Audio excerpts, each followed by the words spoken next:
What's up and welcome back to the channel. Today we're going to be talking about how to become a digital nomad and specifically the two biggest reasons that are stopping people from taking the leap. So if this lifestyle is something that you've considered but you haven't taken the leap yet, then this video is for you. Alright, let's get into it. So first off, what is a digital nomad? In simple terms, it's someone who earns an income and isn't tied to a fixed location. I know the definition has gotten extremely broad over the years, but the key is location independence. It's the freedom to work from anywhere in the world as long as you have an internet connection. So what's stopping you? One of the biggest barriers is honestly just fear. Fear of leaving behind security, friends, family, your routine, basically the fear of leaving everything that you're used to for something unknown. But think about it this way, if you don't like it, you can always come back. The world is so connected now that you can literally be back home in less than a day. Now, even though I say this, I completely understand that as humans, we have a natural fear of the unknown. So here's some tips to help you overcome that fear. Tip number one is to plan a test run. Start with a short trip, maybe 2 to 4 weeks in a digital nomad hotspot like Chiang Mai or Da Nang. It's a low stakes way to see how you do and also to see if you even like this lifestyle. I kind of consider these cities like beginner cities because there's such a concentrated community of expats and nomads that you might not even feel like you've left your home. If the fear of uncertainty is what's stopping you, these cities are an easy way to dip your toes in before you venture further outside of your comfort zone. The second way to combat fear is to build a financial safety net. That means to save a few months of living expenses so that you have the confidence that if something goes wrong, you can always come back home. You can afford to buy a plane ticket, you can afford to deal with that emergency. Basically, you have this financial cushion in case anything goes wrong. The number 3 way to combat fear is to stay connected with people back home. This is not really something that you have to do because the internet exists. Like, you're already connected with your friends and family no matter where you are in the world.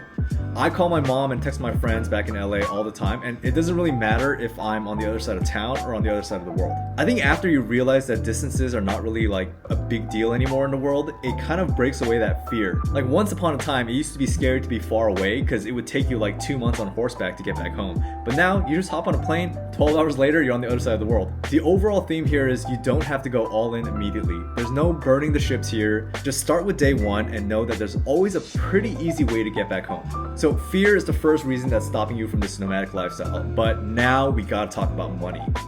This is huge because if you run out of money, then, well, the dream ends pretty quickly. You typically have 3 main ways to make money as a digital nomad. The first way is just savings. I know technically this isn't making money, but some people choose to save up a big chunk of money over time and then travel for several months living frugally. Price arbitrage is a big perk of being a digital nomad, so 2 to 3 months of saving in the US might stretch out to 6 months or even more of being a digital nomad somewhere else. Personally, I think that this can be stressful. If you're not earning something while you're traveling and have that steady income coming in, then it might cause you more stress. But I know some people are doing this and it is an option. The second route and the most common route to take is to get a remote job. Of course, everyone's gonna ask, how do you find a remote job? Honestly, I think the easiest way is to convert your in-person job into a remote job. If you already have a job where you're primarily using a computer, talk to your boss about going remote, full-time or even part-time. If you're really good at your job, you'd be surprised at how many bosses are open to the idea. They would rather have you working remotely than to lose you completely as an employee. I have a lot of friends personally who have done this. They even worked at companies that did not have a remote policy, but the boss made an exception for them because they didn't want to lose them as an employee. Obviously, you have to be good at your job, but regardless, it's worth asking. Now, if you're looking for a remote job, then we have some hard to swallow pills here. Because remote work is so desirable, the competition can be really tough. That means it's harder to find a remote job than it is to find a normal job. A lot of people think that remote jobs are a different set of jobs than normal jobs. And they think that there's like a secret special way to find these remote jobs. A remote job is just a job, but with an extra benefit. A remote job is just a job where the company gives you an extra perk of not having to come into the office. So how do you get a remote job?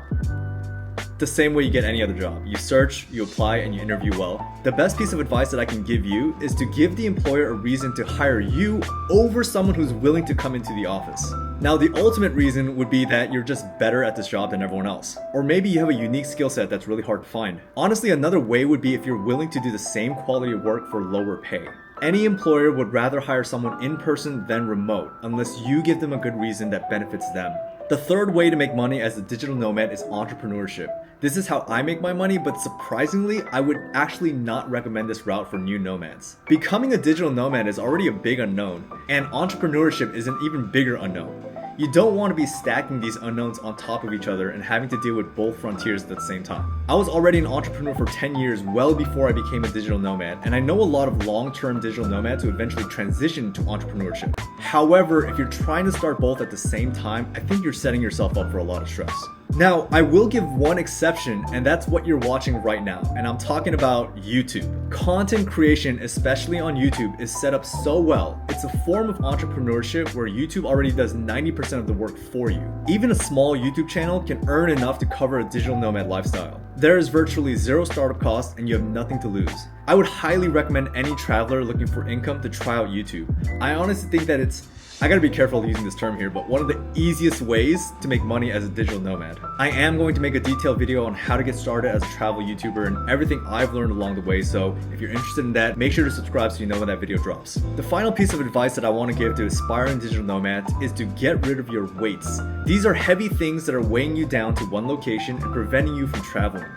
For most people, these come down to two things: your house and your car. Your house and your car are probably the two biggest expenses in your life. Just getting rid of these two things will often free up enough finances to cover all your travels. People think that traveling is expensive because they're adding the cost of traveling on top of their current spending. But when you start thinking about Airbnbs as hotel as replacing your rent, and buses and Ubers as replacing your car, then all of a sudden everything seems way more within reach.